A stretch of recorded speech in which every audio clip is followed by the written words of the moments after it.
The Fake Show is brought to you by Hash House A Go-Go, the law firm of Hutchison and Steffen, Brew City Brand Apparel, The Food Connection LV.com, and by Mr. Antenna. It's The Fake Show with Jim Toffey. One of the greatest keyboardists of all time is Rick Wakeman of Yes, which is why his services were always in such high demand in the studio with the likes of Cat Stevens and the late David Bowie. Now Rick is back on the road with John Anderson and Trevor Rabin. Let's welcome Rock and Roll Hall of Famer Rick Wakeman to The Fake Show. Rick, how are you today? All right, my friend. How are you, sir? Very good. I have to congratulate you on going into the Rock Hall. Finally, I know that your comments were very similar to the band Chicago in that after so many years, you just thought, it really doesn't matter to us. But have you had a chance to reflect on that since you were inducted? Well, yeah. I mean, I think the Rock and Roll Hall of Fame is a great institution. But I have my reservations were. Firstly, on the number of people who have been an important part of bands, who, when the bands were inducted, they passed away and were no longer part of it. Which I can sort of mention like Keith Moon, and I can mention John, my great friend John Lord, who contributed so much to Deep Purple. Yeah, and sadly. Was not here to do it, and I know he was a great friend, and I know he would have been very honoured. You can take you can obviously take Chris Squire, and the list is quite long of people who did make it. And I think my only comments were, perhaps things like if a band has contributed and deserves to be inducted in, sometimes why wait such a long time? And then important members just don't get a chance for the honour of being inducted. And, especially for Chris, I mean, the band's 50 years old. When you look at the so-called criteria of what a band has to do to get in and its contribution, I think, I think Yes should have been in, and this has nothing to do whether I was in the band or not. I think Yes should have been in, years ago, and certainly Chris being a founder member, he would have been so proud. I'd just like them to look at that. That's all really. As regards, you wait an awful long time. I really class it as the music getting inducted more than the individuals, and because it's the music at the end of the day, in 50, 100 years' time, that people will look back on and go, well, what did they contribute? What did that music contribute? So I was just really pleased because, obviously being biased, I do think prog's been a little bit overlooked. Yeah. And I think its influence on all rock music has been phenomenal over the years, and maybe should have gone in before. But having said that, I was so proud for Yes Music to get in. I really was. I read an interview that you did, and somebody had asked you about your former bandmate Chris Squire, and I thought it was very funny what you said, and that his timing was bad. If we had to leave for a ride to the airport at 10 in the morning, you could bet that he'd be there by noon in the hotel lobby. Yeah, well, Chris was notorious. His timekeeping was absolutely notorious. Yeah. And John actually asked him once, John actually said to him, Chris, why are you always so late? And his answer was actually quite brilliant. He said, well, I don't like waiting for people. And we just went, well, Chris, this is so disrespectful. But it was one of his quirks. It drove us all completely mad. I mean, we missed planes. I mean, in the end, in the last time I was with John, when there was John, Chris, Steve Allen, and myself, we just handed him his air ticket and say, see you there. That's hysterical. That helped a little bit, but not much. I've always wanted to ask you, Rick, what it was like to work. You've worked with so many different people, and what it was like to work with David Bowie on Space Oddity. Well, that was I'd met him once before, but it was the first thing that I did with him. That was in 1969, beginning of 69.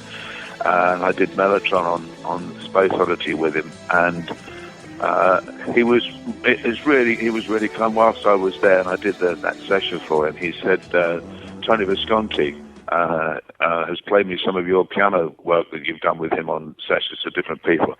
And he said, would you like to do some piano with me? And I said, I'd love to. And so I went on and did tracks like Wild Eyed Boy from Free Cloud and Memory of a Free Festival and a few things like that. And then he called me up for the Hunky Dory album, and I went around his house, and I was really honoured. I sat at his piano at his house. He took out this battered 12-string and just played all the tracks that were going on, going to go on Hunky Dory, just on this acoustic 12-string. And they were just remarkable. And I said to him, these songs are fantastic. And then he said, try this one. And he played Life on Mars, and I nearly fell off the stool. And it's still to this day, I think it's one of the most classic songs of all time. And he was fantastic. He said to me, I want this album to be much more piano-orientated than previous albums, which have been, acoustic guitar-orientated. Really. Right. He came from the folk world, of course. And he said, so with Life on Mars, he said, you play what you like, treat it as a piano solo almost, and I'd sing around it and work it. So it was, a lot of people have said, it must have been really, really difficult to work the piano around everything else that was going on. Truth of the matter is, everybody had to work around me.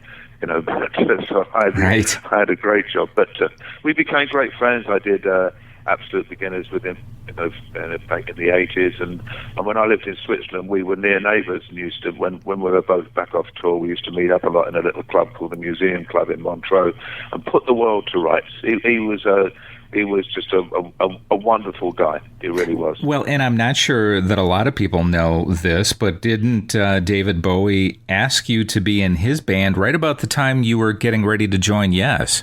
It was the same day. Wow. It was the same day. I'd been with the guys in Yes during the day, and we were just trying a few things out, and then and I was going to give them a decision as to how I felt about everything. And I thought it was great. I loved working with them on the rehearsal day that we had. And that evening, I said, "Look, I'll see you tomorrow, guys, because I'm off to meet David Bowie tonight. He wants to have a chat with me." And I met with David and Mick Ronson, and David said, "We're forming a band called Spiders from Mars. I want you and Mick to form it and play it with Woody and Trev, the guys." And I went, "Oh, wow." And he said, you look a bit shell-shocked. I said, "Yeah." I said, "I've just been asked to join Yes as well on the same day." And he said, "Well," he said, "you've got a decision to make." And I went laughing, and I said, "Yeah, I know." And I went home, and I slept on it, and I got up the next day, and I pretty much made a decision on driving home from where I met David and Mick. There's much as I loved David Bowie and playing his music and working on his records, and also, he was the most influential person I ever worked with. I learned so much from David and from Tony Visconti as to how to work in studios, how to treat other musicians, how to treat the music. I learned virtually 90% of what I put in practice in the studio. I learned from David and Tony Visconti. And I thought, it'd be great to play in a band, it'd be great to play David's music, which I love, but that's as far as I can go. I can't go to another stage, because obviously it will be David's music, because it's David's band. And I thought, well, within Yes, and Yes weren't as big as David at the time, and I thought, within Yes, I've got an opportunity to put in my own feelings, some of my own music, help with the writing, help with the arranging, and there's a bigger ceiling, there's a higher ceiling of what is possible. And I told David, and he actually said to me, he said, "Absolutely the right decision." He said, 100% the right decision. And in fact, many years later, in about 1977, 78, we were in the Museum Club in Montreux, where we both were, and I asked him again. He said, "You made such a right decision." He said, as you see, he said, "I changed the band anyway." He said, "I changed the band around a few years later." He said, "So, obviously it was the right decision for you." And he said, "I think it was the right decision for both of us." He said, "It's Wow. proven that." It was an amazing time. It must have made you feel good, too, to see him all those years later and have him say you made the right decision, to give you a little peace of mind. Yeah, absolutely. Absolutely. And I saw him quite a few times over the years, just to say hello and have a chat. I mean, the one thing I will say, and I've said these accolades to him, which which come from the heart, and I often say to people, I say, well, these accolades aren't just because he's now no longer with us. If you look back over things I said all this when he was alive, because sometimes we give accolades to people after they've gone. Luckily, David had a lot of his while he was still alive. Certainly. So as the story goes, John Anderson, when he got ill in 2005 and couldn't perform at that point, the other guys in Yes still wanted to continue playing and going on the road, but you wanted to wait until John was available again? That's correct, yeah. I didn't feel it was morally right, and I just didn't feel it was right. I mean, John had been very ill. I mean, he was over a year in recovery. He was very, very ill, and I just didn't think it was right to go out and play. And also, I've always had this feeling, and this is nothing against the other guys playing or whatever, but there are certain bands that if you take the voice away, which is often the focal point of any band, the sound-wise, I mean, can you imagine Led Zeppelin without Robert Plant? Right. Can you imagine The Who without Roger Daltrey? You can go through quite a few bands where, it's difficult. I mean, Brian May is one of my closest friends, and he'll be the first to tell you how difficult it is with no Freddie.